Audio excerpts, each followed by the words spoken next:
Welcome to another episode of A Come Together.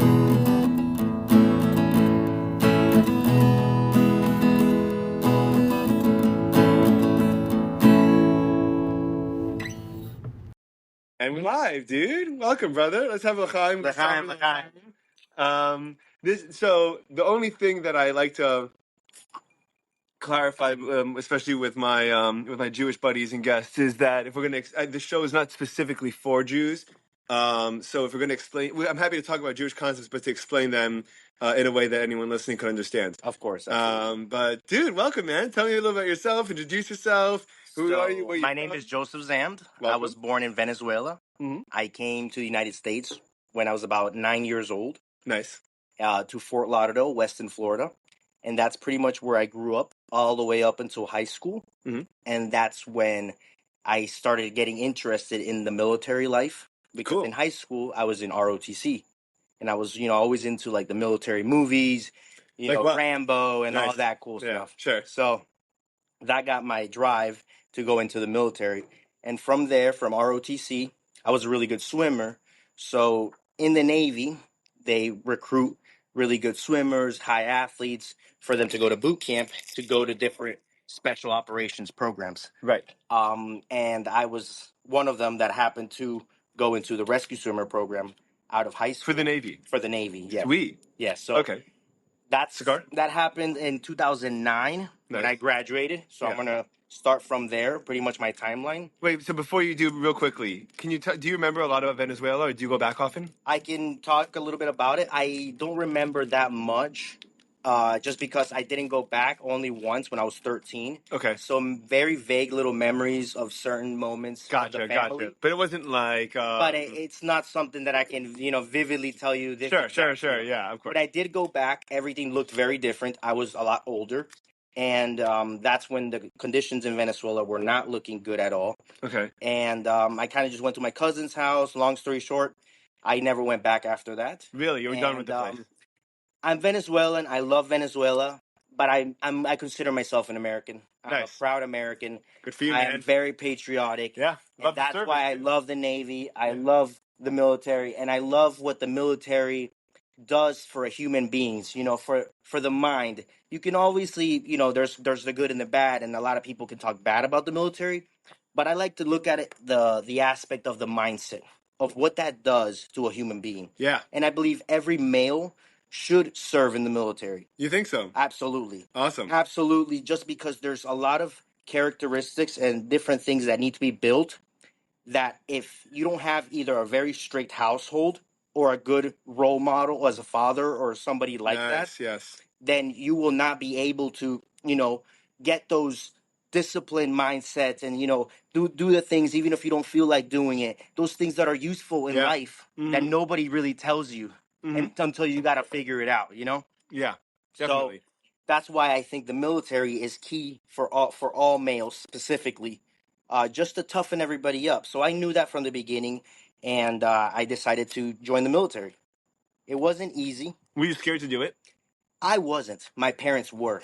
You weren't, because you were in high school and ripped, and you were like, I'm not afraid of anything, man. And I wasn't a big guy. I was actually one of the smaller guys. Okay. Which actually motivated me to be the big guy. Were you always be a the swimmer? jock.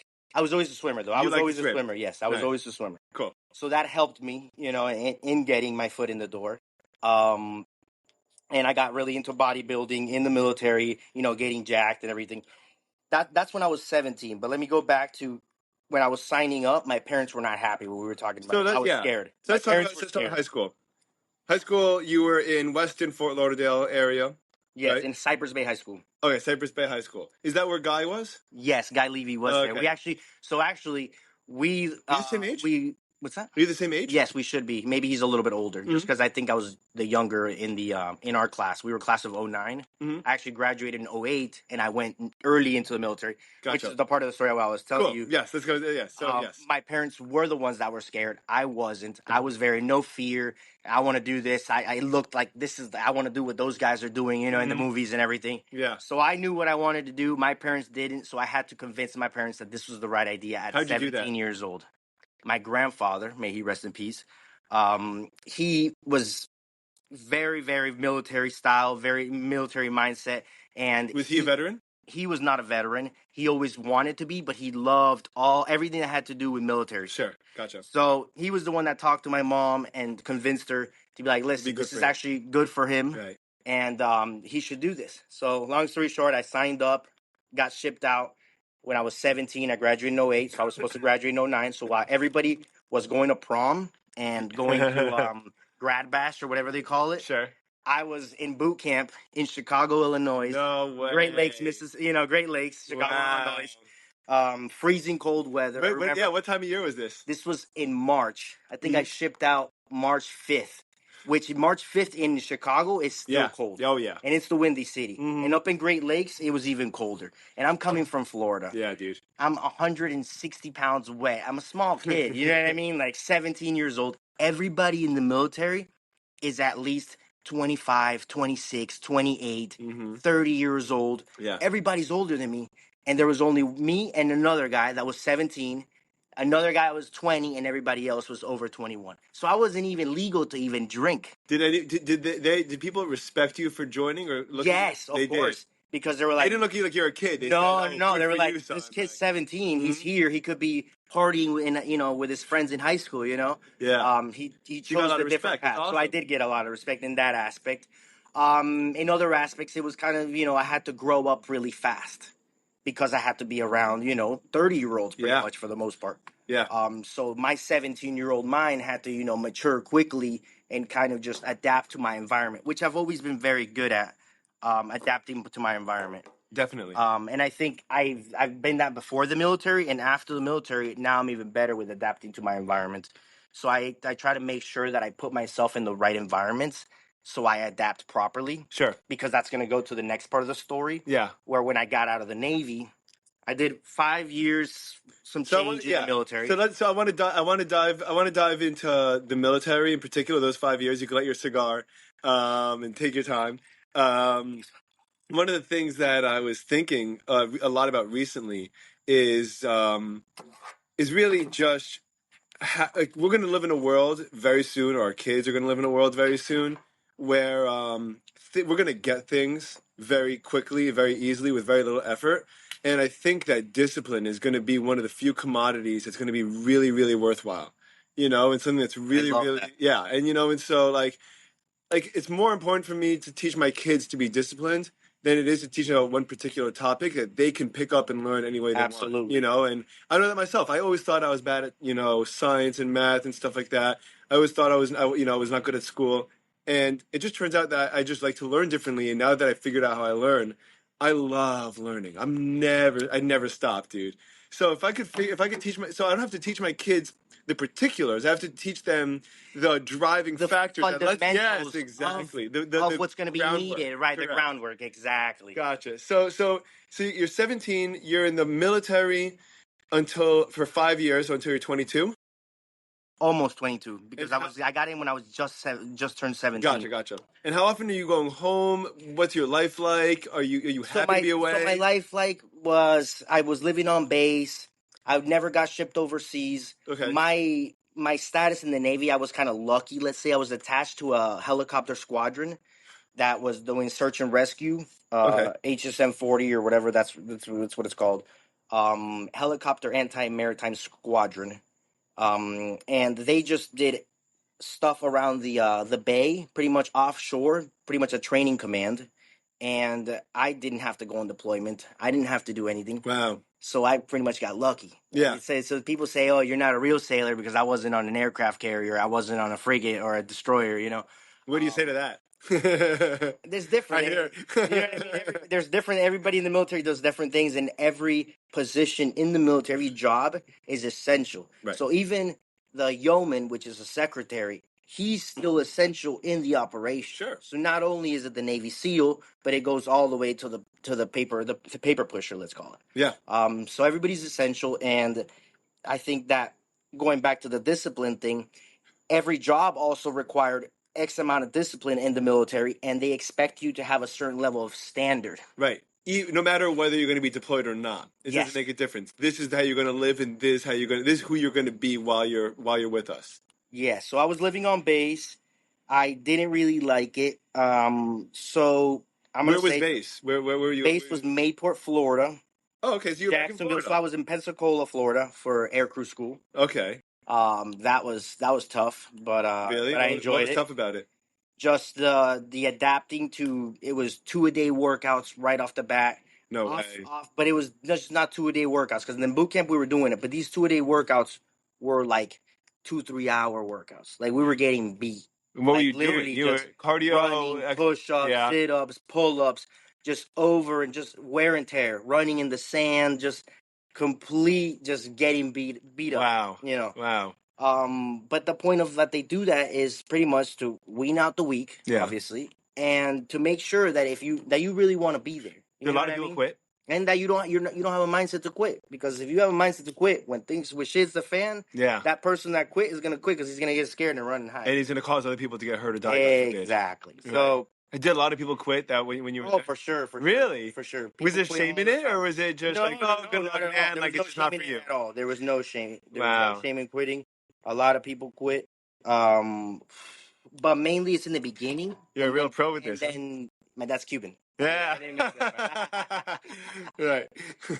Yeah, the cigars has to be burning fully, Yeah, the full circle, of Uh-huh. course. Yeah. I had a friend, I had a buddy tell me that apparently the best way to light it is either with that lighter, the torch that you're using, not the lighter that I used, Yeah, no, you got to use this, and it has to look how or a piece of or a piece of wood, like a thin piece of wood, Oh, if you have that. for a match or whatever. Yeah, If a you lot of have the that. cigars I buy are wrapped in little ones of those, so you could just take it and light And it. this is what kind of cigar is this? Honestly, I don't remember. There's a great cigar shop on It's nice and Johnson, tight. It's packed tight. La Aroma de Cuba. I love Cohibas. That's my jam. Good. Well, enjoy, man. Thank you, thank you. So yeah, so you're on base, and you're in Florida. You're near Pensacola, by the Panhandle. That was air crew school. Then we go to. Then I get stationed in this helicopter squadron. I gotta fast forward because the story is very long. Okay. Sure. Then I'm in Mayport, Florida. When I get to Mayport, Florida, that's when I'm in that command that I'm not getting shipped anywhere. So my military career got kind of stagnant, which that's what when that happens, it tends to die. Let's say The military career. yeah, because you're not getting the action, the constant deployment, which is it's the hard work, but it's also the excitement part Yeah, about sure. it. Yeah, it Yeah, sucks, what but you're it's there also for. the excitement. It's what you're there for. So I kind of felt like I was like kind of like I'm always on shore duty. And this is early 2010s. This is like 2000. 2010, 2011, around around there. Gotcha. Okay, got it. So during the Obama administration, Yes, a lot of Middle East action happening at the there time. was a lot. There was Afghanistan was full of people going right now. It was 2009. It was full of people in Afghanistan. Right. So luckily I didn't get shipped out. I was on shore duty. I finished off my time there. I didn't re-enlist. I didn't get the excitement, the best part of it, of the deployment. And I don't know, I was young at the time, and I was like, oh, let me just go back to my life and just live my life, Sure. because I went at 17, and I didn't, I'm already You like, didn't have a chance to be a kid. exactly. Right. You want to be a So kid. then I'm like, I skipped a step. But now it's like, all right, let me finish my time off. So I finish my time off, and then I come back down here to South Florida, which is where my parents live, which is where I was raised. Yeah, sure. And then when I come back, that's when, obviously, I come back to Miami. Now I'm over 21. Yeah, now I'm you're having a good time. partying. I have some money because I have some money from the military, So I started partying. Okay. And A little too much. started partying a little too much, nightclub, or going to different, in Miami, the whole Miami life. I did that for a little bit. And I got tired of it. I did it, for a while. I did it for a good time. You did it for a couple of years. Couple years. Yeah. Okay. Fast forward. And I didn't really get more than of the partying, and I kind of got sick and tired of it, Yeah. I got into training. I got into personal training. I was working at 24-hour Was fitness. there anything else that you were interested in along the way that you thought you could pursue in your life, or you were always into? Yeah. So, but I did that later. I didn't do when I got in the military. I didn't. So I eventually went to a flight school to be a pilot. Get out of here, really? Yeah. But I didn't continue to be a airline pilot. Yes, that's right. Because that's extra work. I went all the way to private pilot, and I didn't continue. I heard it's expensive as hell, right? It is very expensive. The military only covers a percentage, and I have to pay the flight hours, the gasoline, everything. Yeah, that's and right. It's about $300 an hour. Yeah, it's and crazy. You need a minimum of 30, 40 hours on the books. Yeah. So do the math. Yeah. So I was paying that out of pocket. If I fast forward to part of the story because this was later. This wasn't right after the military. But Sure. before I'm just we hearing about started your talking excitements. yeah. Sure. Your passions. Yeah. So let's Was go it back. was it great? Was it like flying a plane? Scary. Is it?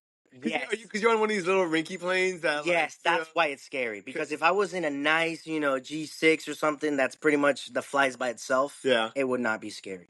Why was it scary? Because it's one of those rinky dinky planes, single engine prop. I was flying a Piper Cherokee Archer, which is a low wing aircraft. Doesn't have it on top of the wing, which is like a Cessna 130, which is they say it's a little bit easier to fly. But they're pretty much both learner planes.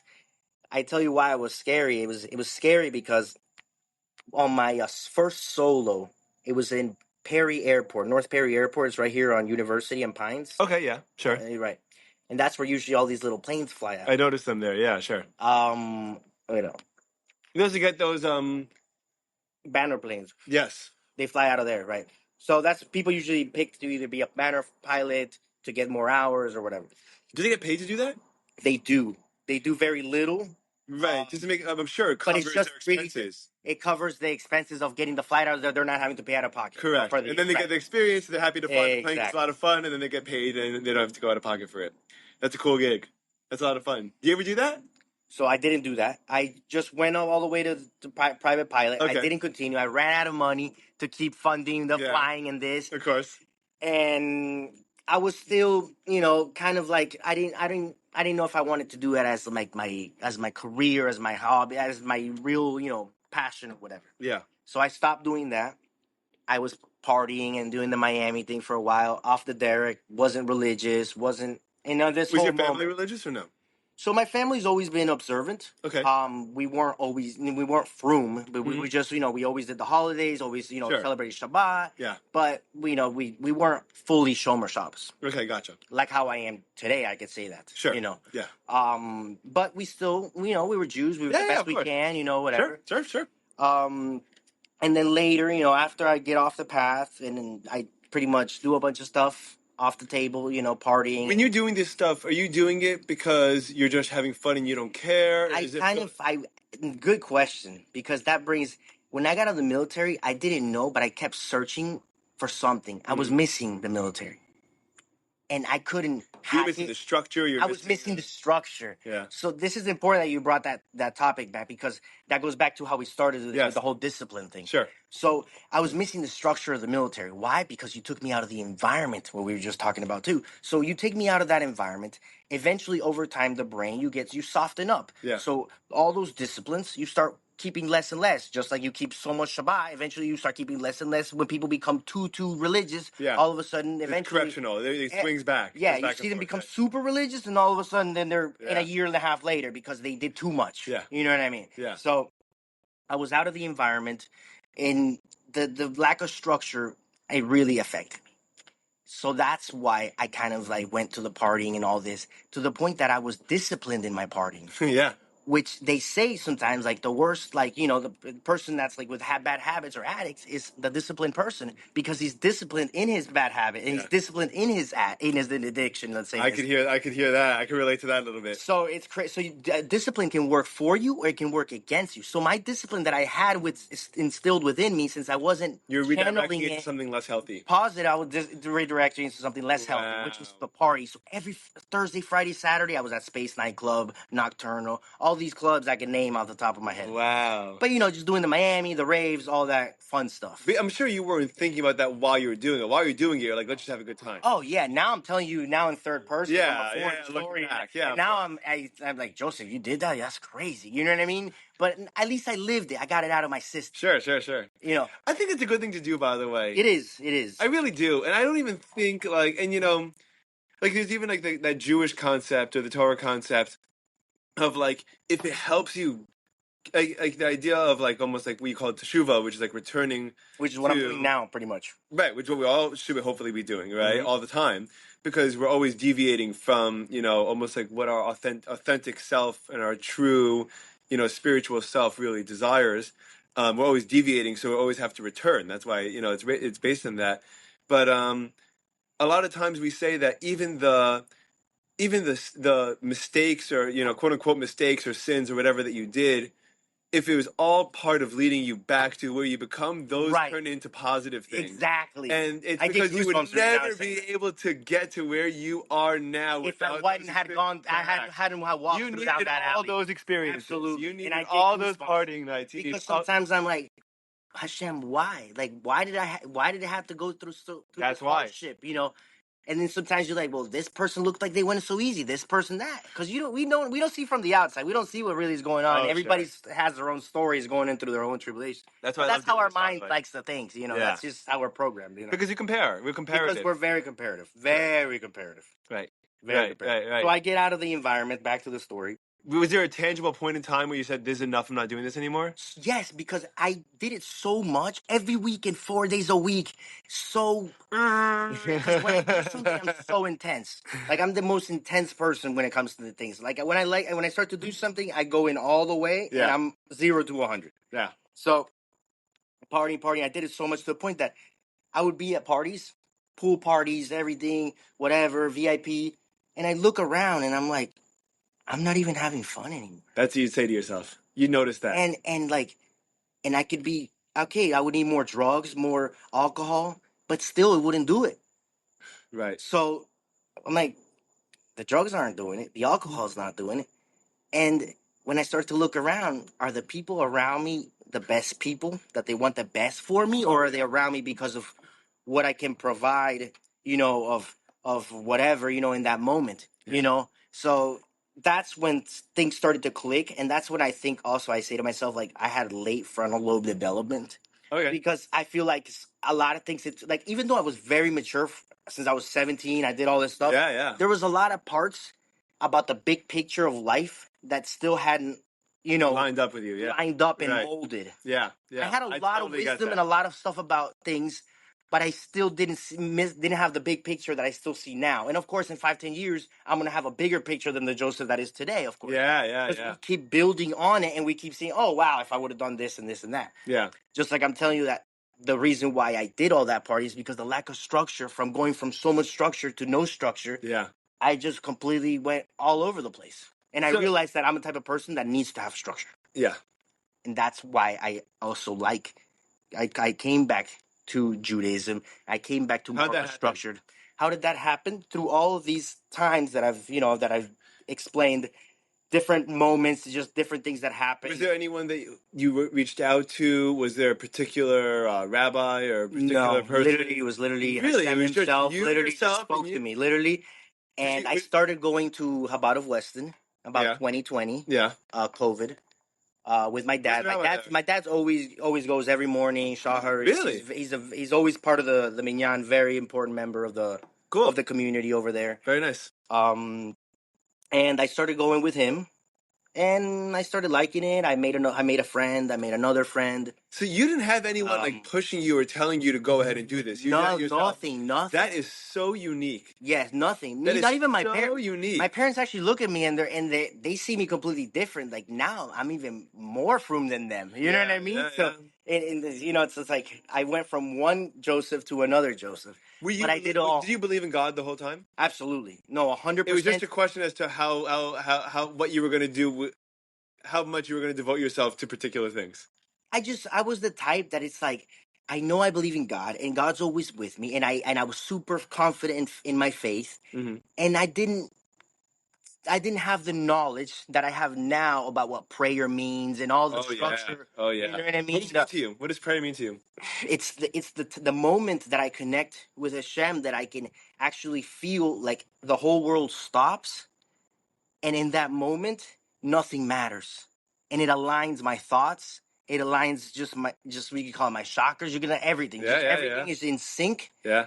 And I'm just like in a transcendent state, and everything I can just my intuition is better, my decision making is better, everything, which goes to praying first thing in the morning. It lines up your brain. You're priming your brain for the rest of the day. Wow. When you dive So first thing in the interesting. morning, I never thought about that. you're priming your brain. Yeah, Just like when that's you, right. That's right. You're priming yourself. Working out. When you work out first thing in the morning, what are you priming? You're priming your discipline. By the way, it's true. And that's why I love Jogging at 5 in the morning, I jogging at start 6 my in the jogging morning. day with a jog. 5 a.m. club. People that work out at 4:30, they could easily work out at 8 a.m. Some people don't have shit to do the rest of the day. You know what I mean? Yeah. But why do they get up at 4:30? Why do people make fun? Oh, why is Ashton Hall waking up at 3:30 in the morning for going? Discipline. It's because what that's doing. It's not what the action of the going to the gym. No, it's what it's doing to your brain subconsciously. Yes. You're a type of person that can control their emotions. Beautiful. That can do whatever you tell your body to do. Your body's not telling you what to do. That's why I love running, by the way. The reason I love love running running. is because I'm constantly telling that voice in my head, shut up, you're not done. You're not done. Keep going, keep going. You know, you got this, you got this. You've done this before, you'll do it again. You know, this is hard, this is hot, this sucks, this is fun. You're gonna keep on doing this. And like there's two voices. There really are two voices. And you have to, I feel, at least my own experience, is that the more like you can give the different voices different amount of value and weight. Let's bring a little bit of Tanya into this. Let's do it. Tanya is. Can you want to explain what Tanya is? So Tanya is pretty much the Chabad Bible. Let's call it without disrespecting Ahmash, you know. Without, yes, of course. Of course. So it was written by the Alter Rebbe, of course. Okay, who is the first Lubavitch? Who is the first Lubavitcher Rebbe? Yes. And Lubavitch and Chabad are the. Tanya explains that you have your godly soul and your animalistic soul. Your godly soul is on your right, your animalistic soul is on your left. And we have to try to do everything possible so that our godly soul overflows into the left ventricle of our heart so we can kind of control our animalistic soul. We're not trying to remove it because we still need it, because it's still a part of us. Because if we didn't need it, Hashem wouldn't have given us both of these. You know? Our bodies still need it. That's why so we can have our free will, so we can have everything that we need so we can be human beings what we were created to function. So Tanya is very important to this because it goes back to the two voices in your head. And you can use that example. Yeah. The good voice is the godly voice, and the bad voice is the animalistic voice. Yeah. So logic is up here in the mind, right? And if you follow your heart, you're following your emotions. Mm-hmm. So one of the foundations of Judaism is Shema. When you say Lo tatu acher lelachem ve'acher einechem, don't chase after your heart and don't chase after your eyes. You know, those are emotional, those are instinctual and reflexive. Be thoughtful. Be aware. Be a human being. That's be right. a human being, not an animal. Conscious, correct. Not a behemoth. That's right. Wow. So, if that's the case, do you? I think I've been thinking a lot about this in the last bunch of months, maybe last year or so. But do you think that the technological development that we're, like AI and stuff, but which I've been using ChatGPT, I love it. And you tell it, hey, do this and this and this and do that, and then you say, no, I didn't like that. Erase this and do this, and it'll change everything for you. Like, it's literally your personal assistant. Oh yeah, it's incredible. Oh yeah, but it is scary because, for example, I'm scrolling through videos. I see a 100-foot anaconda on the Amazonian River, and this guy's flying out of a helicopter. I send it to my cousin, and it's like, oh, the sighting of the biggest anaconda in the world, and the video looks it's real. Fake. It was AI. It was fake, obviously. You know what I mean? An anaconda the size of like 100-foot, like there's big anacondas. We're getting to really weird points in time, dude. But it looks so real. That's weird. The scary part. So imagine if more and more footage comes out, different things. Yeah. What are you going to tell your kid? Oh, is this real? Is this not? What are they believing? What they're seeing? You know. So now, obviously, not even now, with the access that a child has to the internet is. Forget about that. 10 years from now. Think about how much 10 years from now is scary because how fast we're moving. We're not going to even know what reality is in 10 years. Because AI indiscernible. Is so already within us, and it's already doing so much stuff automatically, like losing jobs of a lot of people, that eventually a lot of people are going to have to pivot of what they do, their careers. A lot of careers will be obsolete. Yeah. Completely obsolete. And what are we left with? And you're going to be left with certain things that I guarantee you people might not listen and like hearing this, but it's going to turn into kind of like the government, creating these, socialist type of jobs for people to kind of just, have, and then you'll have the really rich and then you'll have the really poor, and then the middle class will be kind of gone. Yeah. Because You think so?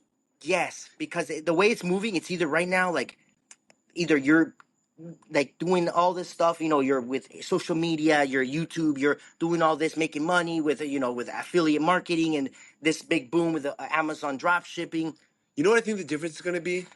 I don't think it's going to be a question of wealth or not. I think that we're going to become so wealthy that everyone's going to be taken care of. You think everybody's gonna be rich? Here's what I think. I think everyone That will would have. be. I think That's everyone not will have sustainable. everything accounted for. Yeah, I hope so. Listen, I hope For example, I hope that we'll accumulate enough wealth and resources and commodities that people will at least have house and food provided for, and probably medicine, probably, right? Because those are all AI. That's essentially, we can find a way to pretty much make that, free for everyone, right? The question I think that's going to separate the quote unquote upper class from the quote unquote lower class is going to be how autonomous of a human being are you going to be? Are you the type of human being that's going to live a life where you choose what you're going to do and take action and choose to go through challenges and Which is what we're struggles? talking about. Exactly. Or are you going to be the human being that is very comfortable and okay with sitting on their couch, watching Netflix, taking checks, and watching the consuming You're going to be either a creator or a consumer. You're going to be Yep. either autonomous or you're going to be a couch potato. And I think Absolutely. that's what's going to separate in the future. I don't think it's going to be something as, and you can almost say it's quote unquote trivial to say like money, because what's like, we talk about like fighting over like resources. We're fighting over what? Houses? We all look around you. We all have houses, like we're But fighting I over do feel food, like there's a lot of people falling behind in terms of what? in terms of growth. Right, but what's growth? Growth would be Financially, just intellectually. intellectually. Like People are there's a falling lot of behind. people Yes, that are not keeping up with the computers and like yes, all this technology. yes. Like So that's what's going to be the like my difference. parents, they tell me, "How do you do this on the computer? How do we do this for this?" And unfortunately, like a lot of businesses, like if you're in your 50s, 60s, 70s, and you ran your business a certain way and it always worked, that might not be the way it's going to continue to work, because now you have these young 20-year-olds Yeah. that are pushing ads, social media, all this, and they're pretty much taking the majority of, But do you think that, like, I think, for example, that our parents' generation is probably going to be the last generation that has the pleasure of enjoying the world as it is, like Yes. this, and like they can retire and like kind of like ride off into the sunset of like what this world was like that they're used to, but I don't think that we're going to have the same luxury. I think that you and I are probably in the next 30, 40 years from now, we're going to experience a lot of change, Yeah. and we're going to have to do a lot we're going to have to be really let on our toes. We're going to have to be able to adjust and move and Yes. learn very quickly. Adapting, very much adapting. We have to be adaptive because I think that That's why, what's going to make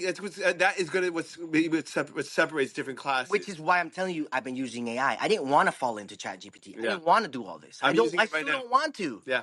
But because I'm realizing that if I don't get on it, it's gonna leave, and the people that are using it and the people are getting way more ahead, Correct. getting way more productive in their, in their work that they're getting done, because they pretty much have an assistant for free automatically. So here's one example. Here's one example that I just implemented. Right, my dad. The last couple. So generally speaking, so I do sales primarily for my income. Right. I have a base plus commission on. I work with my dad, family business, sell medical equipment. Gotcha. And My dad did that for a while. oh yeah, Yeah. and it's chairs and stuff like that. So we do the actual like machines, like ultrasounds and patient Gotcha. monitors and Dexas and stuff like that, right? By the way, I want a Dexa. I hook you up. Let's talk about that, dude. I want a Dexa. We'll talk I about can you put want that to in do the gym. You want to do the body fat, That would body be fat crazy. composition, the For whole my body. clients, having that for the gym. Dude, that's primarily what I sell to now, because the insurance rebates are minuscule, but the body fat composition, whole body composition is out of pocket. So that's really the only way. Right. With Doesn't cover Dexas the these insurance. days. Yeah. Exactly. And those in-body motion machines, they No. they suck. Dude, we'll talk about that another time. Yeah. But so one thing I do I hate cold calling. I hate the feeling of bothering someone and just like, If I don't see the number and I don't have it saved, you don't pick up, right? I'm not picking up. So what I do is I run Unless you advertisements. text me after, and I'm like, "Hey Joe, da da da da da," and then I'm That's like, what "Oh, I do. okay." So I'll do You know, emails. it's fine, whatever. I'll do emails and stuff, right?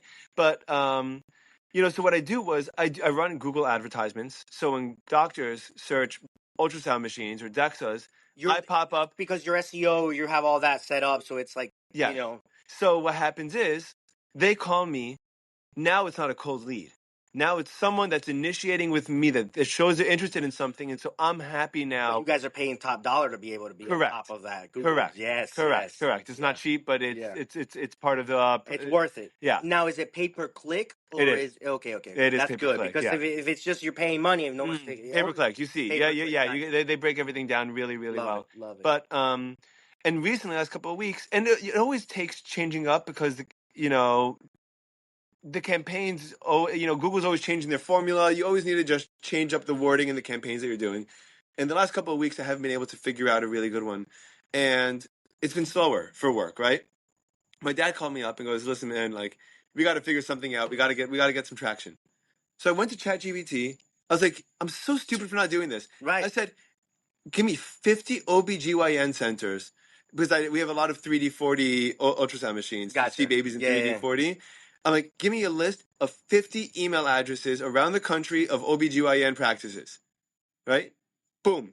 30 seconds later, That what would have would have taken taken you me forever because months, usually it weeks, doesn't pop up the right one. hours, of Yes, my time, of my life, and I would have been miserable. And I'm banging that my head against the wall, and I'm like, I'm Googling businesses and trying to find their email addresses, and are and you they did that in interested? Where seconds. are they? It got me in seconds. And Seconds. I am a freaking idiot if I don't take advantage of that. That's And what I I'm don't use it. saying. That's So I exactly so right. realized that. So when I realized a couple, and I got on it maybe like less than a year ago. That I started using it, and Yeah. it's because it's what we were just saying. If we don't get on that train, it'll leave us behind to the point that we'll feel like we're Oh like, you yeah. know what I mean, like we're Oh yeah. indigenous. We're Oh yeah. indigenous people, and Yeah. we don't know how to navigate, the internet and the computer. Like we need to get on top of that. Yeah. So I'm doing that for the podcast too now. Like, you know what? I want to talk to an investigative journalist. Give me 30 investigative journalists that talk about X, Y, and Z topics. Boom. Done. No, I love it. Dude, I love it. it is, and by the way, until I figured that out, I've been spending probably 15 hours a week or 20 hours a week researching people and trying to find interesting people. I just cut that time In in. not even So you now can't the even say question, it. so right, and now the question of what And time no, means so wait. changes. So then I just got an ad for this bot that calls 1,800 phone numbers per minute. No way. Some crazy number. So of course you need Yeah, but it's you all need, spam. right? No, It but pops on people's phone as spam. What do you think the turnaround rate? What do you think the success rate on those 1,800 people are? That I don't know. I don't think know it's because I just know I saw 0.01%? the ad though. Yeah, of course. But you would have to have a lead database, obviously, of whatever 10,000 emails, Yeah. or 10,000 phone numbers, and then this bot calls it out or sends text messages Yes, out. yes. Hey, this is such and Do such. you listen to other podcasts or? Yeah, of course. What One do of you my listen favorite, to? Ormozy, Alex Ormozy, Okay, I know that fitness is. guy, great. Nice. Okay. The Nick Bear podcast. You know I know Nick that Bear, is Go either, One dude. More. No, He's I like a know that is. runner, Army Ranger, one of the biggest guys on YouTube. Cool. No, I don't Love his know. Do you listen podcast. to Sean Ryan? Do you like Sean Ryan? Sean Ryan, I was just watching today. Tim Which one? Tebow, Tim he just Tebow. released, and then the other one with the guy that was undercover for Al Qaeda. Yeah. So how was that? I didn't finish it. I didn't Is it finish good? it. How far I into was you? I was literally, if I open up my YouTube, I think it'll pop up. Look. That's so funny. You I just opened started, dude. CIA FBI Yeah, asked. yeah, I just yeah. started it. I- I'm like 11 minutes in. Yeah, dude. That one. I thought looked great. I think that I probably listened to one out of every like between 5 and 10 episodes. Sean Ryan is the GOAT when it comes to getting the right people in front of that seat. You know what I mean? You think so? Oh yeah, like he can get He's people so that talented, dude. Yeah. I mean, because he was I love his he's story, an too. Navy That's such an SEAL, amazing like he's story. CIA. He's got a good resume. And Yeah. he knows the right people. So what I was getting at earlier, full circle, and then we'll continue talking about a little bit more about your life because I'm really excited about that. But one of the things I was thinking about and talking about was what if our notion of Mashiach or the Messiah or whatever it is.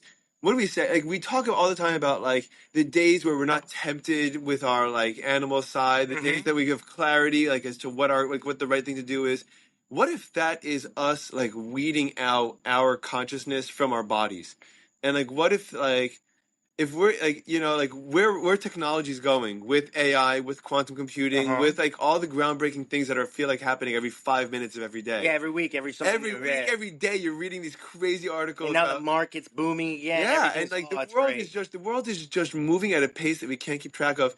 But I'm not like the way I like to think about these things. I'm very religious. I've been religious my whole life. I've been observant my whole life. But one of the things I think about is that when you think about these Bible stories, you think about these scenarios, the leaving Egypt and you leave splitting the sea and receiving the Torah and everything like that, and you're like, well, okay, so it's happening to a small group of people. What's everyone else on the planet hearing? What's everyone else think? Is everyone like that's a conspiracy theory? Does everyone think it's Right, true? right, right, What's everyone's reaction? Like what's the world's right. reaction? And what if what's happening now are these signs of something really great happening? And it's a question of whether or not we're willing to see it or not. Yes. Because like when the Jews were leaving Egypt, I'm sure that a lot of people didn't want to see it the way it was. That's what a Malik represents. A Malik represents, and those are the people that were told to snuff out and to kill and to eradicate this philosophy, this perspective of skepticism and hate and big deal that nothing's meaningful, nothing's valuable in your life, and nothing's valuable in the world, and everything is chaos and random. And we're supposed to snuff that out and insist that it's important, right? And like, how do we not know that that's what's happening right now? Yeah. I think you're on something there. I don't know. I think we are on that, and it won't be something like we're thinking it's gonna be. It's not. It's That's right. not. Right. And you know that there's a famous midrash. There's a famous there's the written law, there's the oral law, Yeah, of course. and then there's a commentary, the oral commentary on the Torah, and one of the things they talk about is that 3/4 of the Jews didn't leave Egypt. Right, they stayed. Right, They exactly. stayed. They could not bring themselves to adapt and to change their environment. 3/4 of that, and 600,000 left, which shows how many 600,000 men between the age of 18 and 20 and 20 and 25 and 50, maybe or 50, I think. something like that. I don't know, 18 and 50. We'll just say, and then so let's say a couple million people, right? Left. 3/4 of them were dead. That means that something's going to be happening where most Jews or most people are not going to be able to accept reality for what it is, and we have to keep and we have to keep our minds open to like what the future is going to be, Yeah. and like that it's going to be something unfamiliar and strange. We can look at it. I mean, let's talk about COVID. Let's talk about it. What do you think? COVID, it was this. I mean, it left everybody. That shattered the world. That shattered the world, and then now we hear about it was fake, it was this, it was that. It wasn't really fake. It wasn't fake. It was a real disease. It was a real thing, but a lot of people made by men. Right, but when they say it was fake, they made this big commotion of the distancing, all these rules that were not really real, made up because they didn't really have information on this disease. Yeah. So you can say 6 feet, not 6 feet. Don't cough in front of my face. No mask, whatever it is. 3M mask. It's whatever. People were wearing masks inside their car, driving by themselves. People still are whatever. I actually thank God for COVID. Do you? Because tell me about it. If it wasn't because of COVID, I wouldn't be here today. First of all, why? It's just because COVID gave me the structure to come and find the gym that I'm at now with one of my trainer partners. Okay, so let's go back to bodybuilding. So now that was a great philosophical conversation, a lot of fun. Now we talked about military, partying, this whole philosophical conversation, and now when you're starting to become more observant, I guess more religious, and which is like 2020, so about 5 years ago. Wait, okay, so you were in the Army till about 2013. In the Navy. In the Navy, rather, till about 2013. Yeah, and then for like 7 years. 6, 7 years, you were partying. 7 years. And at this point, were you working out? Were you I was small? working. Were you big? I was big. You were getting I big. Took testosterone. I was big. I was. Were you afraid to take testosterone? Nah. I was not an afraid kid. No. Now I have respect because now I know better. Okay, but, so were you? So how that get started? Because I just wanted the muscle. I wanted this, so I took the. You just wanted to be huge. Creatine, the protein shake. I did it all. Okay. And I achieved the physique that I wanted. Did you? I did. was never content because I became obsessed with like this body dysmorphia that I didn't think I was enough. And I was shredded, I have that all the time, jacked, by the way. and I was freaking 215, 6-7% body fat, Where does that ready come to from? compete, ready Where to does that compete and dysmorphia come everything. from? Guy Levy, he'll talk. He was my coach for a while in Did he- bodybuilding. Okay, yeah. Who was your coach? But I never got on stage. Really? Why? Because I couldn't. And I'll tell you this right now. I didn't think I was ready. The whole time. And I look back at Did pictures. Guy think you were ready? We talked about it. He obviously said yes, and we were talking with he had another guy he was training at the time, Colin Robinson, I think his name was. He won and everything. He competed, and I should have competed at the same time when he was competing. Yeah. But He got you off the tilapia diet, right? I was on the I know Are he you, got me off of it. No, I think I don't remember. He told me that he got sick. He told me he didn't like the tilapia diet. No, I think he put me on like ground turkey or ground beef or something. Oh, like yeah? that. Yeah. Nice. I don't remember. Okay. But long story short, the point is that I got into the bodybuilding thing. The bodybuilding thing, I was very successful in achieving the physique I wanted. I never thought it was enough, so I wanted more. And I was big. I was like literally just obviously taking testosterone a bunch. So I was very muscular, very ripped, but I still didn't think I was ripped enough or big enough. So that created some type of like mental. Where did that come from? Were you always were you insecure? Comes from my OCD from the military. Let's call it. The military gives me this like OCD of everything has to be perfect. So I didn't see, and perfect doesn't exist. Perfect. We're not perfect. We'll never be perfect. Yeah. But I'm trying to look like I would see Mr. Olympia magazine. Yeah. I want to look like that. Obviously, Really? you're not going to look like Mr. Olympia because Mr. Olympia, he looks like that the specific time when he's dehydrated, when everything, all the points, all the stars align and everything is perfect in that specific moment on stage with the right lighting, with the tan, and then they take that picture that you see and you're comparing yourself to. Right. So, long story short, it's pretty unhealthy. The whole process sounds pretty unhealthy. It's very unhealthy. So you're doing all the healthy stuff, the eating healthy, the working out, but you're also mentally it's not. You're being unhealthy mentally because you're creating this like psychosis or something. So interesting. To a point that does that happen a lot to a lot of bodybuilders? Yes, and to a point that I wasn't enjoying life. Everything was so restricted, and and I still wasn't happy with the result. To a point that I just I stopped the bodybuilding. Obviously, I was still into fitness and still working out and everything. But the bodybuilding, the 8 meals a day, Tupperware. No way, days, really? You know what I mean? No. What was that like? What are 8 meals a day like? What do you eat? It was literally salmon, ground beef, hard boiled eggs, protein shakes, more protein bars. All protein, no carbs. No. Of course, sweet potato. I was eating a bunch of stuff. Oh yeah. Yeah, you have. So what's your diet like? I was eating like 4,000. I would think I was eating like 4,100 calories at that point. And are you burning those calories off? Or are you consuming them in order to be able to gain mass? My skin on my stomach was literally like thin, like paper, like this. Really? Yeah. It was literally because you're working. I was working out 2-3 hours a day. And what do you when you're working out 2-3 hours a day? You're hitting ultra specific areas, right? A lot of isolation, but I was at a point that I would go and just work out, just hit. All right, let me hit bis and tries and just go until failure, pretty much. But I would recover so quickly, Yeah. When you're on TRT, you're recovering twice as fast. What's TRT? You know what I mean? Testosterone. Yeah. When you're on TRT, you're recovering twice as fast. I'm calling it TRT. It wasn't through a doctor. It wasn't a proper TRT. Yeah. You know what I mean? Treatment. I'm trying to make it sound nice. You're doing this as a kid. I'm doing this as a kid. I would get the testosterone from like. How'd you get connected with Guy again? How did that happen? USI, the gym in Weston. Okay. Me and Guy, we were neighbors growing up. Okay.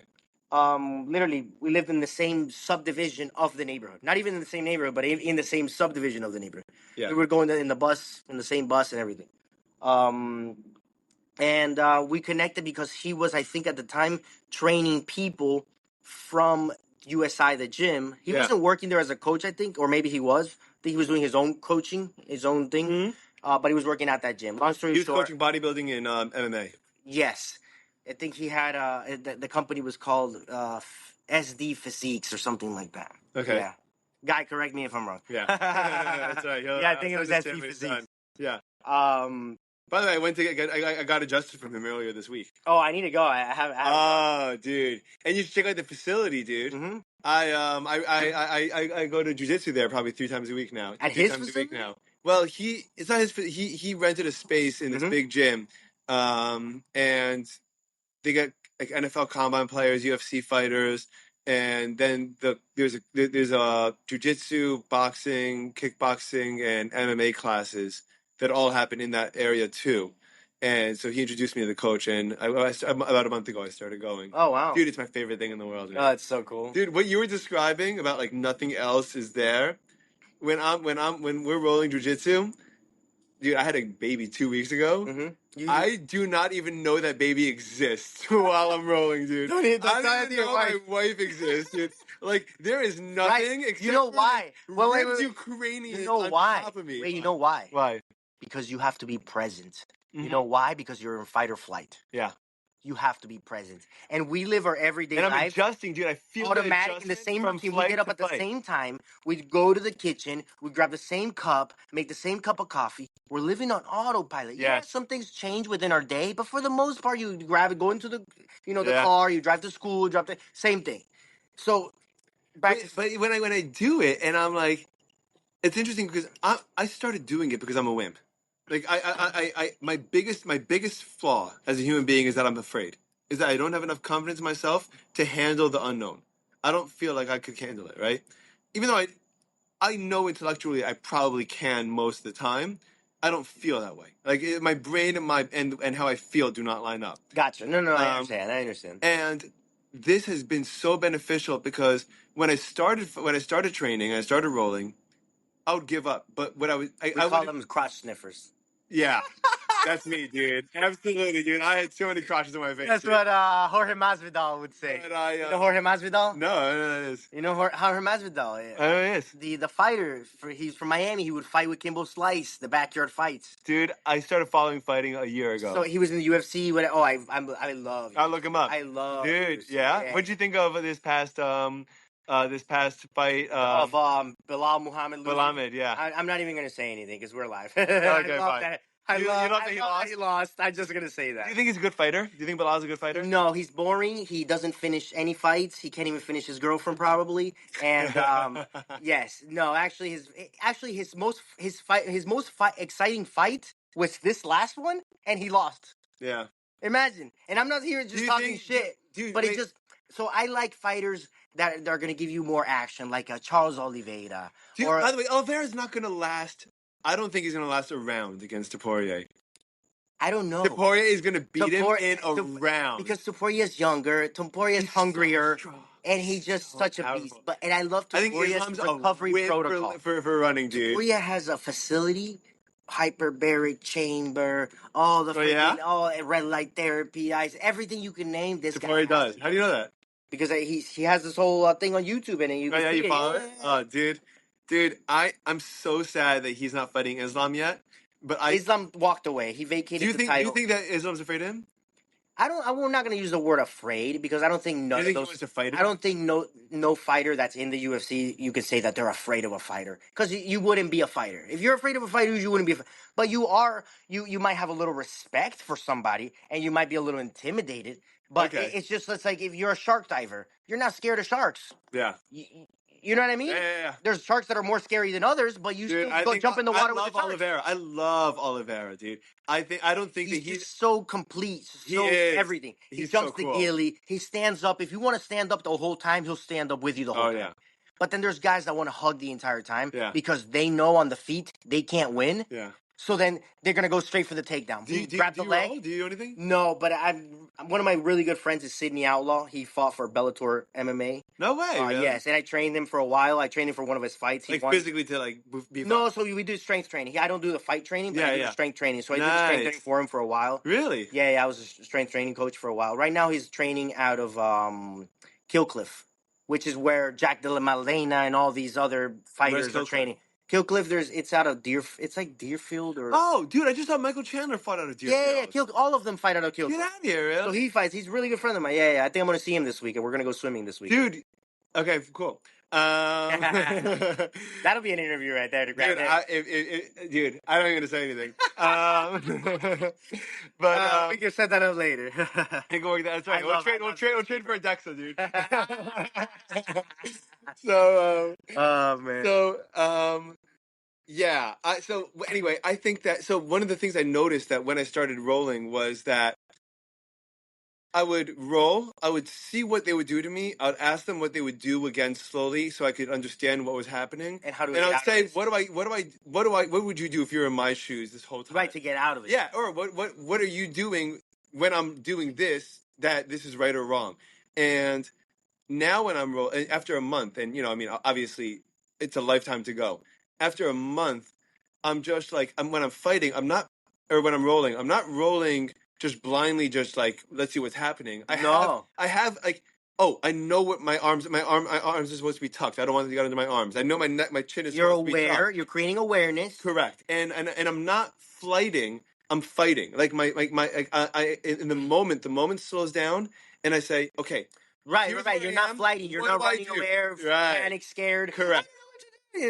That's what that is my default. Or the heart racing super fast when you're in Yes, that moment. that's my 'Cause default. that's everybody's. That's not even it's still to top fighters. In their highest level, their heart rate, still skyrockets every Yeah. now and then. It's normal. Because I asked my friend, and he's like, yeah, it's still, It just happens. it just happens. It's part of it. Yeah. But you learn to know it's normal. Right. Yeah. You know what I mean? It's like, I'm feeling this way, my whole perspective but of it's everything. okay. But it's okay that I feel this way. Now let me just figure out my situation and then make a decision and act upon it. That's it. And I remember at the time that I started, I was having a little bit of a rough patch with work, and the way that I was approaching, sure, please, the way that I was approaching it, also here, the way that I was approaching it, I wrote that earlier. The way that I approached it is, hold on, I lost my train of thought now. The way that I approach it is, it's when I have an issue, my response would be, this is bad. Who can I go to rectify it? Who can I go to rectify it? Not what can I do to fix the problem. And after I started training, I started thinking about things not as who can fix my problem for me. How can I? What can I do to maneuver my way out of this? And I think that that's really what the ultimate value is that it gives you, again, there's two things that are really important. There's discipline and there's autonomy and license and like the feeling that, which actually brings the confidence, which is what we were talking about. That we all the whole beginning, all the way. And I don't care how confident you are, because everybody, oh yeah, I'm super confident. There's still lapses and moments where we lack a certain confidence, and we have to be like, oh, we got to bring it back. You know what I mean? Yeah. It's very normal. That's why priming is great in all aspects. Priming is so, yeah. So you want to just explain priming, just in case anyone doesn't know what that is? Priming. So priming is pretty much doing something before an activity or something just to get you ready for it. Yes. For example, a great way of priming is an ice bath. Interesting. Why? You do an ice bath. Why? Because when you jump into that ice bath, your whole body goes into shock. Your vagus nerve activates completely. What's your vagus nerve? Your vagus nerve is right here located in it, and it pretty much controls your all your hormones in your whole entire body. And it's activated or shut down when you hop in? So it actually completely activates it. Okay. Yes. So when it activates it, it's like you're awake again. So when you come out of the ice bath, you're extra awake. You're extra awake. So interesting. So now you go sit at a meeting and you're gonna kill that sales call. Right. Because your thoughts, you're not guessing words, you're not missing, moments, a lapse of judgment in your memory, because your brain is so fired up. Yeah. Because you literally took it from 0 to 100. You didn't jump into warm water and then turn it cold. Yeah. No, you jumped into freezing cold water and your body. You hung out in it. Yeah. Oof, what the hell just happened? Not only mentally, but physically inside what's happening. Think about it like a machine. It starts pumping a bunch of like water. It's trying to make you warm so you don't freeze to death. So out of my son, it starts working overtime to try to keep you warm so you don't freeze. So interesting. So internally, a bunch of stuff that we can't even describe what's actually happening inside of us. But it's making us way better. So that's a way of priming. Another way of priming is first thing in the morning doing something is getting you properly in your mindset to tackle whatever thereafter you're going to do. There's a way of doing things called habit stacking, which I read from a book called Atomic Habits. Atomic Habits. Thank you very much. Yes. Habit stacking. And it's exactly this. Prime yourself first thing in the morning, then to do something that you needed, let's say drop off the kid at school. And then from there, put something after that activity that you normally wouldn't go do. But since you're already out and about, might as well go to the gym afterwards. Yeah. Don't go home. Yeah. No. So stack that habit on top of the other. So you're already taking your cool. kids to school. That's Yeah. no effort. That you're gonna take your kids to school because you're gonna not stop taking your kids to school. You know what I mean? Yeah. So So combined responsibility yes.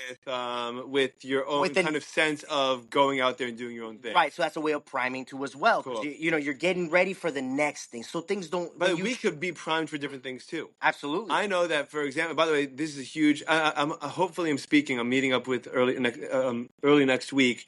Someone that specializes in porn addiction and sexual health. Right. Oh, 'Cause wow. porn addiction is a massive issue, Especially nowadays is it's even more than before. Right. Back in my day, we had my friend's dad when we were little kids a Playboy magazine that he could steal from the guest bathroom or something, and it wasn't even like fully naked. You know what I mean? Like, it was like, oh You need my your god, imagination, dude. You need your you have to, imagination. you know what I mean? Now these kids are like, it's crazy. I don't even want to name it. You know what I mean? Dude, It's disastrous what they're seeing out there. Right, And but we're primed to it because I know for myself even that, especially when I was younger, but even till today, right? If you're scrolling on Instagram or you're scrolling on Twitter, something will prime you to dive into that subconsciously. Correct, Like a bunch of people going to the gym nowadays. Why? Because everybody with all those videos of the gym workout videos getting during ready COVID. to prime you for whatever. When you go to Vegas, what's the first thing when you step off the plane in Casino? Casino. First thing you see. Slots. First thing, win, slots. Big win, jackpot, 777. Get you ready to gamble because we are going to get you in that mindset. You are going to priming you. Correct. But if we can use this priming to our advantage, correct, for something positive, right? So these are tools. Tools are either good or bad, and the way that you use them is going to make all the difference in the world. So you were bodybuilding, and then you were too hard on yourself. You decided to stop. I got too obsessive, compulsive. Just and this is 2020. Nah, this was before that. This was before when I stopped bodybuilding. Bodybuilding was a little bit before 2020. I want to see a picture of what you were looking like when you were bodybuilding. If I start scrolling now to find a picture, no, find it another time. Send me another time. Yeah, I want to see. I was big, and not just big, bulky. Like I was ripped. I had a good physique. You can ask. I had a good physique. Like I could have made it. At least IFBB pro at the time. Did you have the beard at the time? No, I didn't. I had a little bit of beard. I always had a little bit of beard, but not like this. This is great, by the way. This is when I started. This is 2020 to now, and I never cut it after. You didn't try. You didn't a little bit here and there, but for the most part, it hasn't been cut. It looks great. It looks great. Yeah, because you know what I there's certain people whose beards grow down and clean, and certain people my beard goes out like almost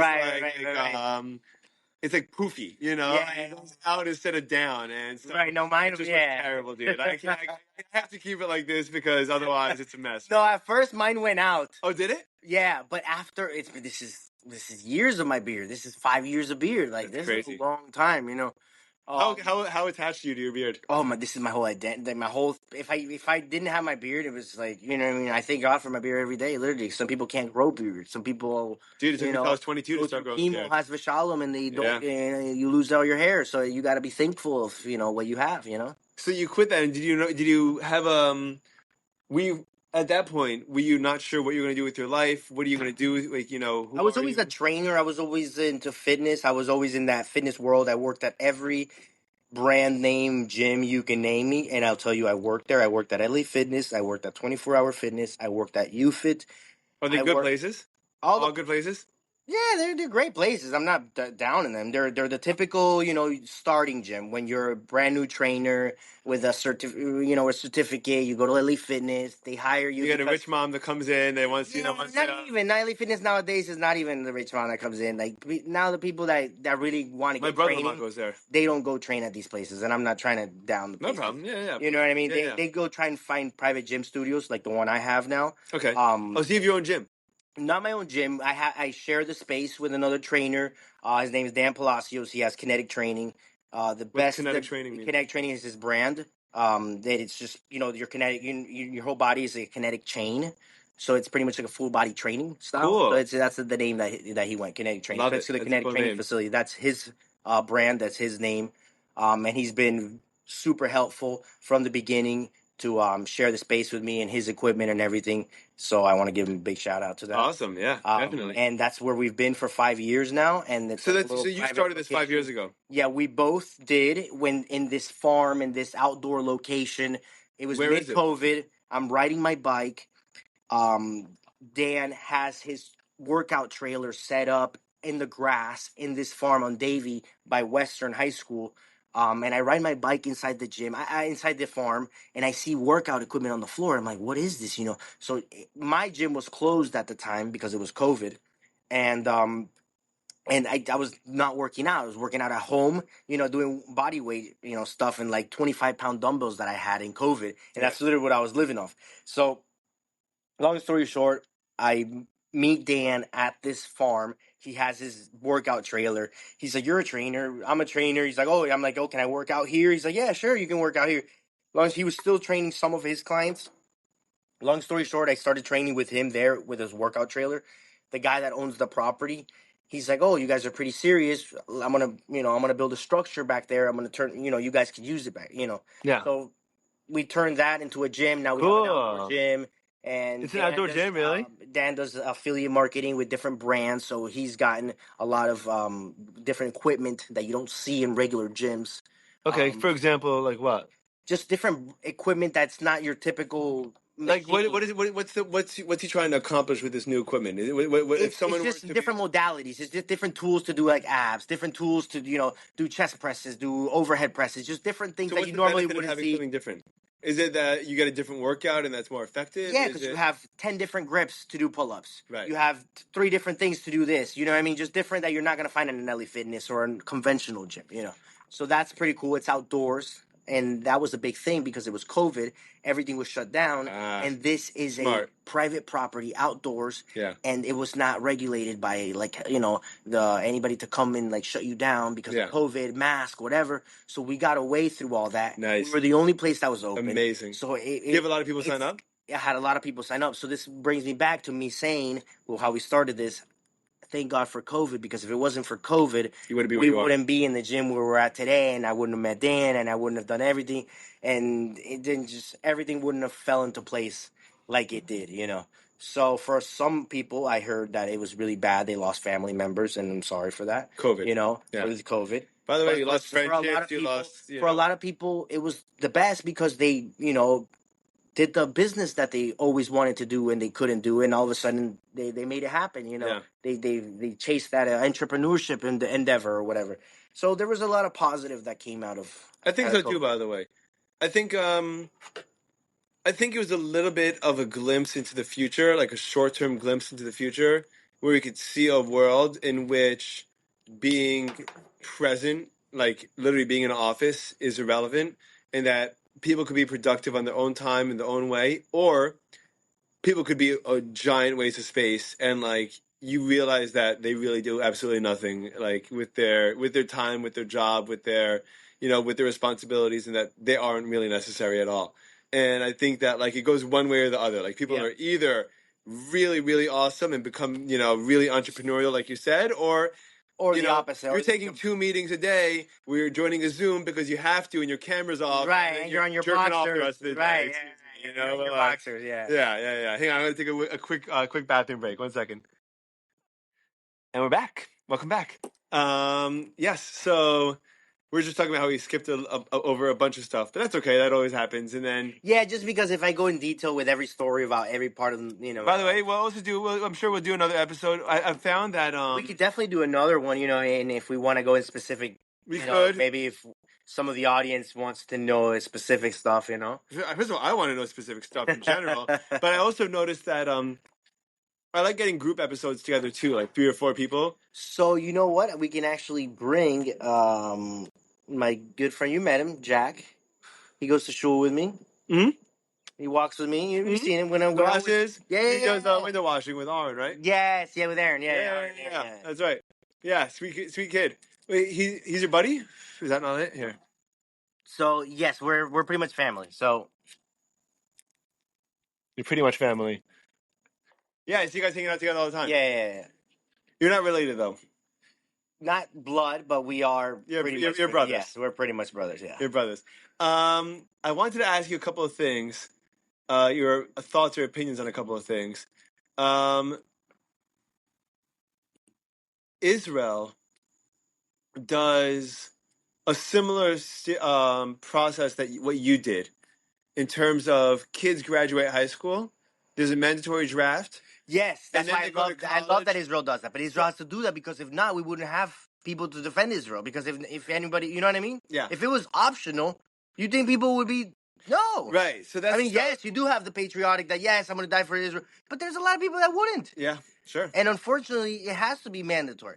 So regardless if they do it for discipline or not discipline, we do it because we got to protect Israel for no matter what.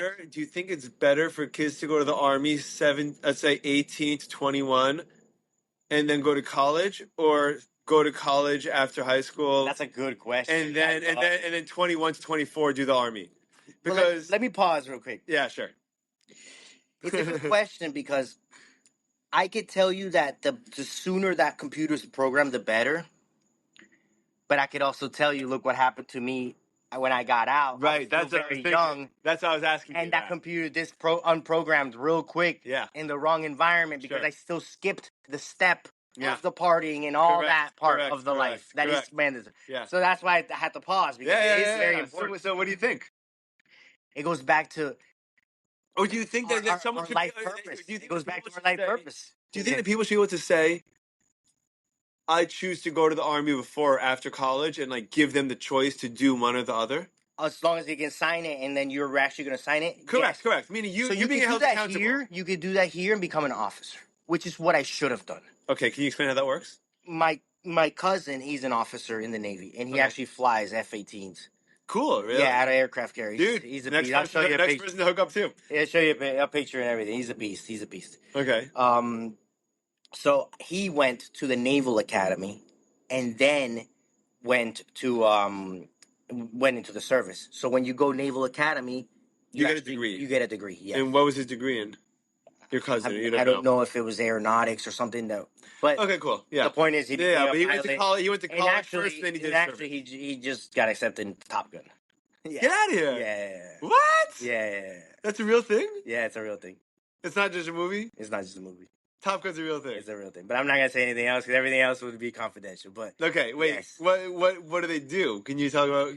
Top Gun? It's literally the Top Gun of the Navy. They're the ones that are literally carrying out those positions. They can't talk about anything else. Yeah. But I mean, there's more. What do you? I really don't know. What do you think about confidentiality after being in the army? Do you think it's bullshit, or do you think that it's that's? I think there's some certain level of respect. Like this. Thank you. Yeah. Certain level of respect. Okay. The people that I got out and now I'm gonna say everything because I think that's a way of treason. I think you still have a moral responsibility. Absolutely. What do you think of someone like Ed Snowden? Now, if it's something that you saw that was bad going in there. Right. That they're hiding. Whistleblowing. Right. That's different. Yeah, you think so? I don't know. I just still don't think what about you know who Ed Snowden is, I'm sure. What do you mean? Ed Snowden? No, what is that? Ed Snowden is a guy that he worked for the NSA, and he found out that the NSA was illegally spying on American citizens. And so NSA is a national surveillance agency, security agency. Uh-huh. You know who Ed Snowden is? Edward Snowden? I don't know. And his names, dude, I'm gonna send you some articles about him. He's on Rogan's podcast tell me too. about a Hasidic Rebbe's name, and I might. Yeah. But he found out the American government was illegally spying on the citizens, and he leaked that information to a couple of journalists. Was that on Sean Ryan? No, that was not Sean Ryan. No, he was on Rogan though. I think he was on Rogan twice. Okay, yes.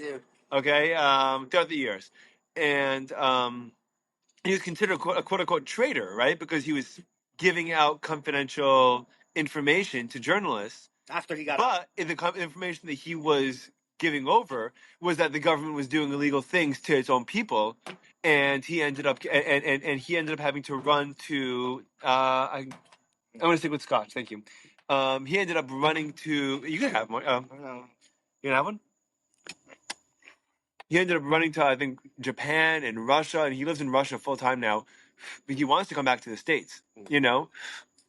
but he quote unquote betrayed the government because he found that the government was doing illegal things to citizens.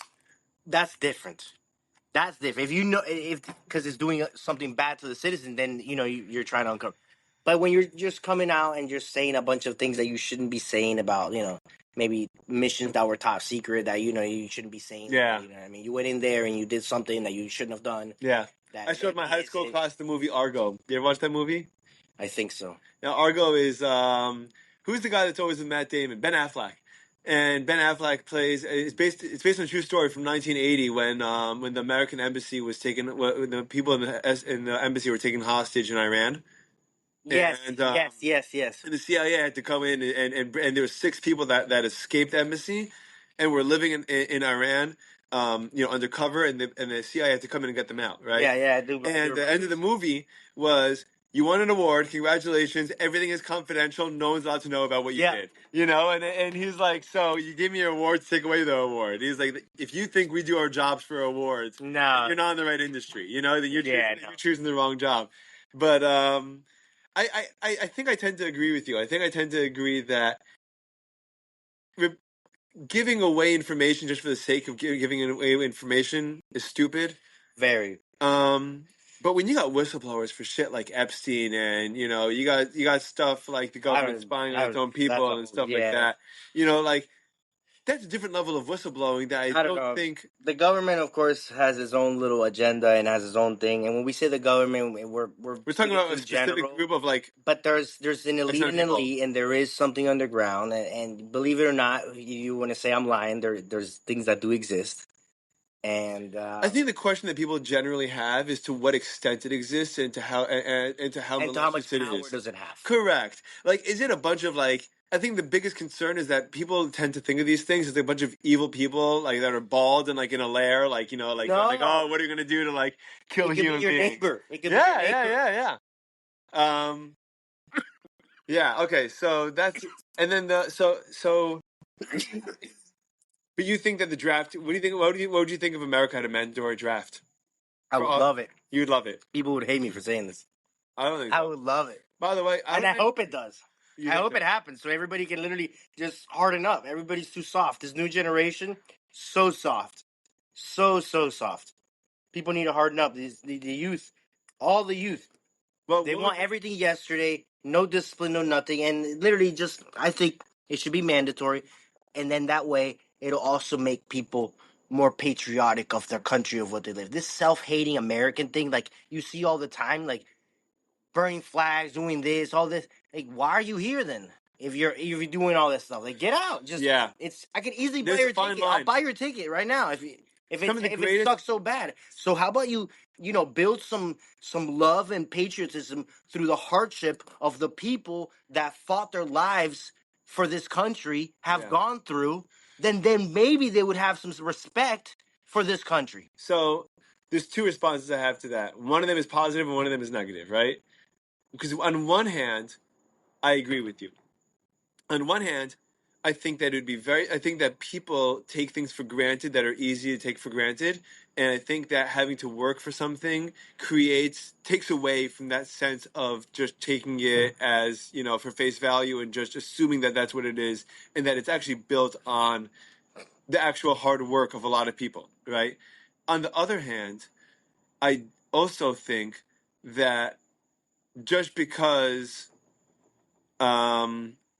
you work hard and you're sacrificing for your country doesn't necessarily make you right about everything. And I think that people like to play that card where like, oh, for example, I had a teacher. This is obviously a totally different example, but I think we'll be able to draw the parallels.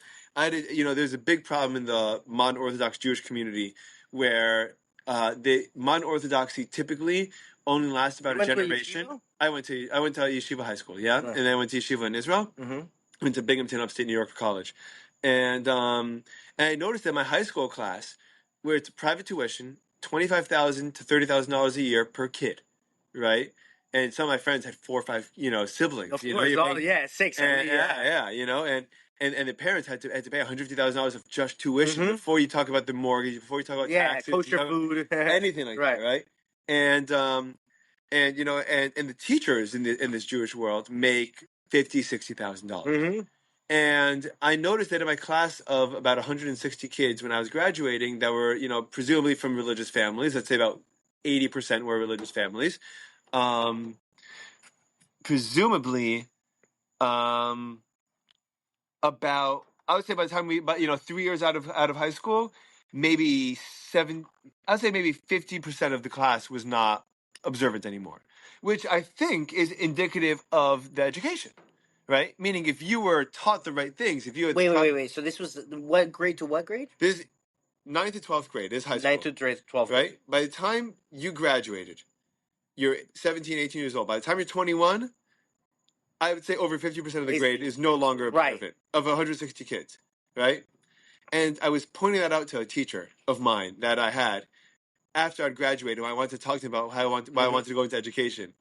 And I said that something has to change about the education system, that obviously kids don't feel like they're getting the proper education, and that's why it's not giving them the proper foundation. It's not inspiring enough. Right. It's not inspiring enough, so I'm not going to do it. Right. So his response to me was, "Hey man," obviously on those words, "Hey man, you know, you don't know what it's like working, This is hours. the teacher's This is the response. teacher's response Yeah, to yeah. me, working X amount of hours a week, getting paid X amount of dollars, no appreciation, everyone's stepping on you, and no one gives a shit." And, obviously none of this is verbatim, but this is the general gist of what he's saying to me. And he goes, "And you don't have a right to criticize it because you're not doing the hard He work told that that I'm to doing." you like that? He told it to me in Not in a bad way, but he told it to me in a much kinder way, but in that's what he said. Right. He said, "You don't have the right to criticize me because you're not making the sacrifice I'm making, and you're not doing what I'm doing, so you can't comment on it." And I'm like, "But I'm one of the recipients. I'm in that system, right? Like I'm one of the people that I could have gone either way, and I got lucky that That you did go the right that way. I did go the right way. I'm lucky I had the right Right. parents, the right support, the right community, the right whatever. But it very easily could have gone 50-50. It's still, I mean, you never know. God forbid, whatever." Yeah, a lot of times parents send their kids there hoping that the school's gonna make them the religious kid. Correct. That son that they want to have. Correct, dude. And that's a big problem too. Wow, And that's a huge problem. So happy you said that, dude. What made you? How'd you realize that? How'd you come to that realization? Because everything starts from home, and you want your kid to be this big rabbaim, you know what I mean?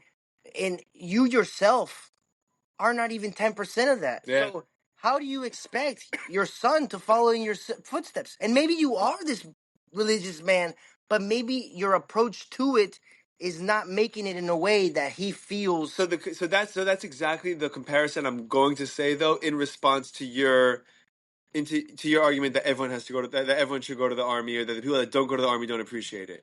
I think that you don't necessarily there's still the value. Like, someone could still love America, still love the country, right, without having to go without having to do that. And by the way, I think that the weights that they carry are just different weights. I don't think that either one is more valuable than the next, because they have to both provide perspective. I think one thing, for example, that I've really felt very strongly recently, right, is with this Israel-Gaza war, right? Where obviously I've never not been on Israel's side my entire life, Of course. And then I've listened to the voices and the people that have said, like, Israel has made a point, and a lot of innocent people are dying at this point. And I will say, it's really, really terrible that a lot of innocent people. What would they say? I think it's not finished yet. And yes, a lot of innocent people have died, but we're not done. And until the Hamas and all the people that want to be against us for us being Jews, then we're going to continue to push back. Right. Because if we don't push back, the difference is if we don't push back, we will get completely, and that will not happen. Has for Shalom, of course, that will not happen because Hashem will not let that happen. Right, I don't think so either. That will never happen. But I think that I'm there's just saying that that's why I think it's important. You know what I mean? It is important. I don't know. I think it's important. I think it's important I think it's important that Hamas is gone. I think that they are the worst thing for everyone. I think that. Do you know that the Palestinians and the Hebron Jewish community were extremely close for hundreds and hundreds of years? that they were like brothers to one another until like the mid 1920s and 30s. But like, yeah, and they were like very, very, very close, you know. And what happened was everyone propped each other up. They did business together. They worked together. They went into investments together. They would support one another. They were lived on the same street as each other, and they got along beautifully. Which is how it used to be back in the day. Right, right. I think that Arabs and Jews lived together all the time. yeah, yeah. By the way, my and you know my grandmother's from Yemen. My grandmother, my Right, dad's because side of the the family problem is is not Yemenite. the Arabs. We're talking about the Hamas. Right, right, Yeah, exactly, exactly. That's my point. People get it Right? twisted. People do get it twisted, and because there's very little discernment, there's very little nuance when it comes to this conversation, right? Unfortunately, I think. But I think that the point is that you know, like I, as a Orthodox Jew that loves Israel, I've lived there for a year and a half. I've visited over 15, 20 times in my life. You know, like I love the place. I'm going back in a month. You know, like I love the place.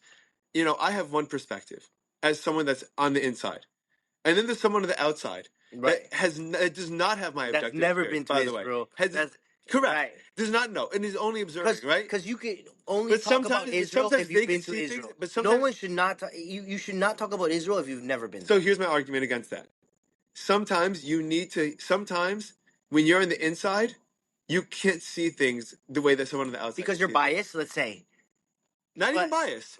Let's say this, right? In your own life, how many times do you give your friends advice that it's harder for you to follow than it is to give your friends advice? All the time. Because it's not your life, right? Right, Because it's not right. you. Oh, you should So a lot of go times, this. You should, exactly. So and there are a lot of times where you rightfully can say, "Hey, man, I understand what you're saying, but you're not living my life. You're not considering all the aspects that are important." Right. And then there are times where, like, your friend, even though he may not realize it, is actually right. It's actually right. And you're like, even though you don't have a quote unquote right to say that, that's a good point. And like, I'd be an idiot if I didn't listen to you too. You know? So I think that what I'm trying to say is that there's a value to both. It doesn't mean that everything that either side says is 100% correct, but I think that there's always a little bit of value to being on the inside, and there's a lot of and there's a little bit of value to being on the outside. And then the people should collaborate, right? And you should say, like, you know, my mom will tell me, my wife will tell me when I'm working too hard and I'm beating myself up and I'm getting sick, and they're like, "Stop! You have to rest." They're not in my head about why I'm working hard. They don't know what the anxiety I feel about paying a mortgage and for my kids' tuition and paying for bills. They don't know what that's like. But that doesn't mean that they're wrong either. You know, and so I say, oh, wait a minute. They're seeing it from another point of view. From Correct. So even though so I can't see it from their shoes and they can't see it from my shoes, but there is one like objective path where everything does line up, and that is I'm working too hard. I need to take a break.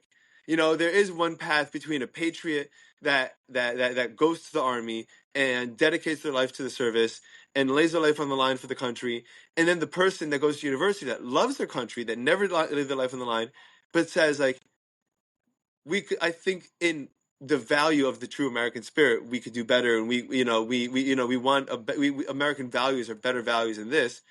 And they're both looking at it from the inside and from the outside, right. But they could both have that point where they meet up. Point. Exactly. Yeah. I get what you mean. So I think that that's a long-winded way, but I think that point is really important. I don't think we have enough of that.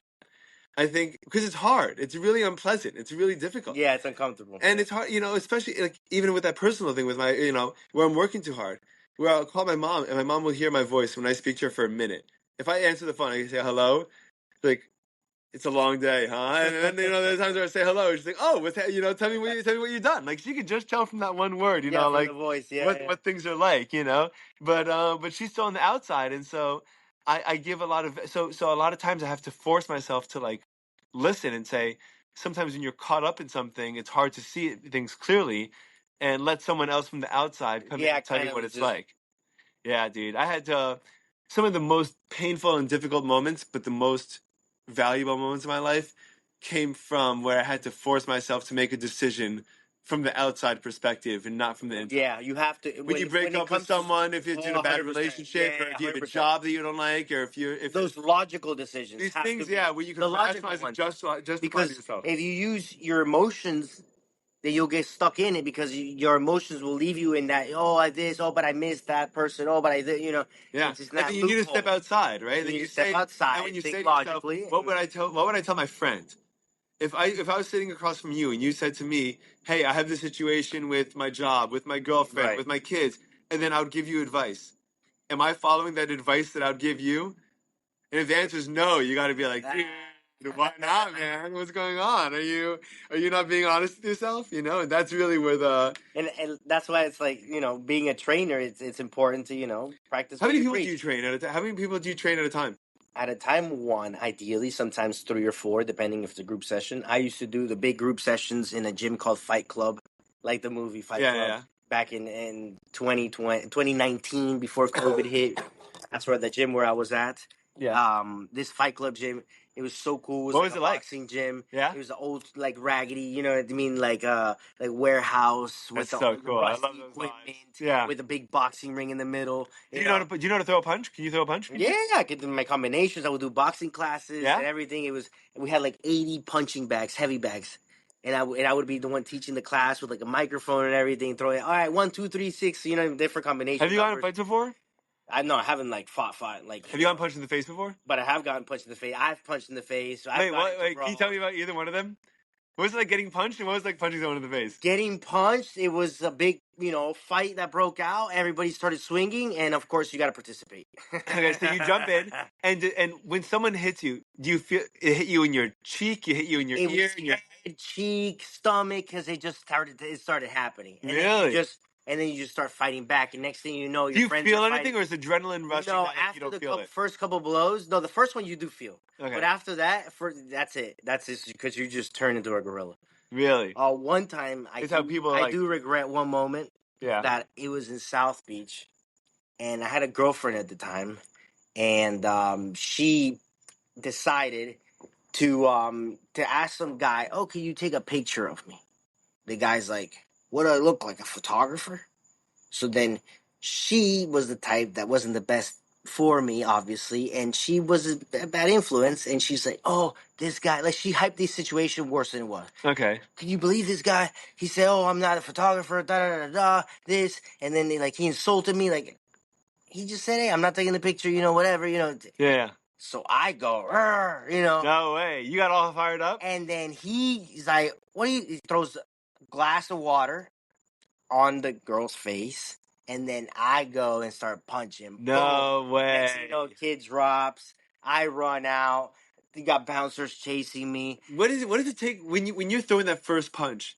Is your mind blank, or are you thinking No, I'm I gonna knew hit it? exactly what I was doing, You and said I was I'm aiming exactly for it really. because I was pissed at the time, but because people can get you into the wrong space. Did it And, hurt your when hands? you're young and you tend to be in these relationships, and girls tend to do that when you're in your 19, 20, 21, It's seriously, they just see, oh, let me see how much he'll fight for me. You know what I mean? It's that, whatever. Wow. So, I think I fell for it, and I ended up, but it could have ended up worse. Could have ended up getting arrested. It could have ended up, hurting that kid really bad. Who knows, Did it hurt your hand to punch him? No, I didn't feel anything later. It just, Really?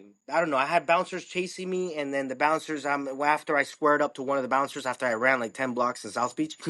And then one guy was in the Why did they parking lot chase you that far? I feel like they just give up and like go because home. so that's what I'm like. Why are you still chasing me?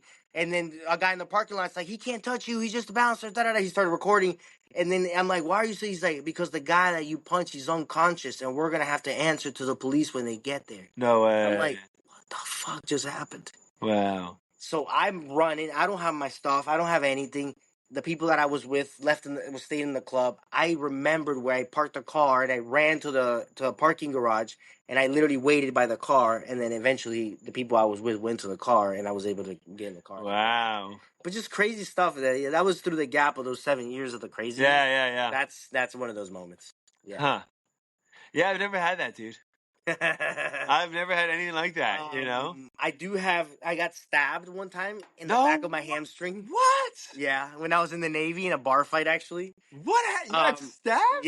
Yes, but that was What stupid. happened? It wasn't even my fight again. I go in, everybody starts swinging. You're in I a get bar. involved. You're in a bar in the Navy in And Florida, I see Pensacola. somebody's gets up one of the cups falls on the floor, and then I hear it, and I'm like, oh, something's about to go down over there. When I see it's one of my buddies, he's one of my we have like different brack mates in the Navy. Okay. So there's 4 people inside of the room that you share, and then you have 2 people per rack. Okay. So he's one of the people that share the rack in the same room. And I see him, and he's going back and forth with some. So we're the Navy guys. We called normal people civilians. Yeah. So he's going back and forth with a civilian. Normal, how would you call it? Does it happen a lot?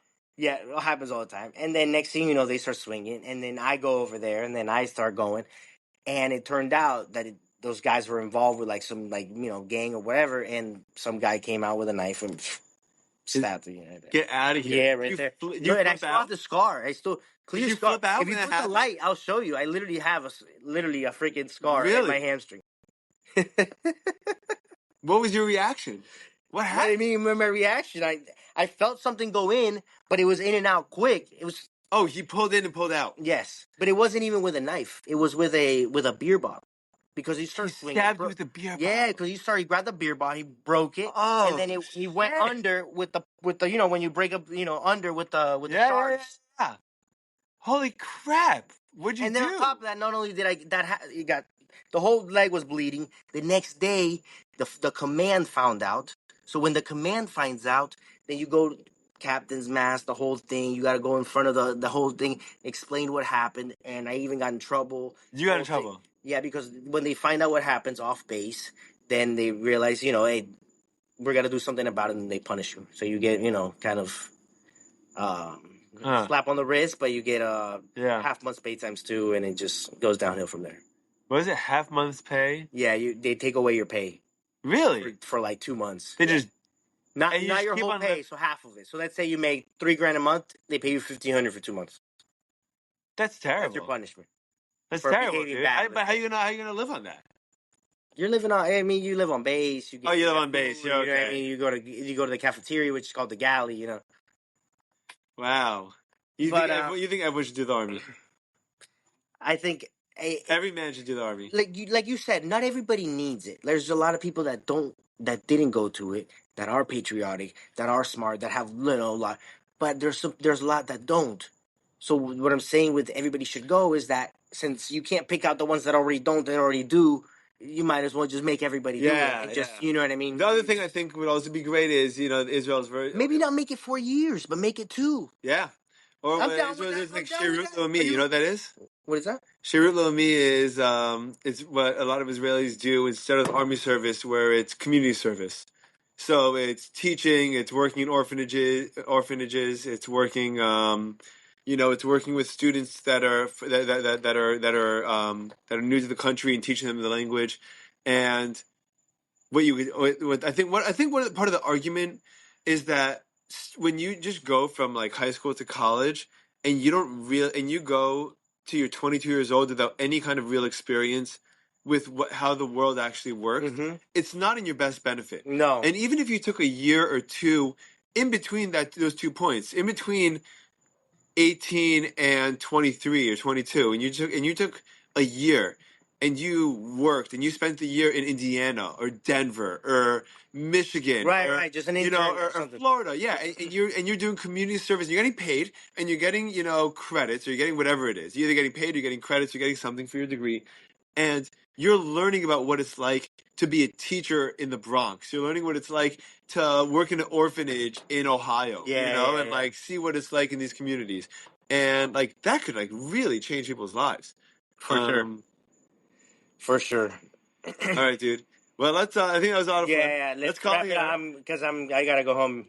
Dude, it's so much fun having you here, man. Hopefully we'll do this again. 6:30 in the morning. I gotta get up. So. Hopefully we'll do this again. Maybe we'll do a group one next time. Yeah, we'll do a group one actually. It'll be a lot of fun. All right, dude. Thank you so much for doing this. I'll send you. I'll bring Jack, and then maybe a special guest. I'm excited, dude. All right, we'll talk, man. Bye, everyone.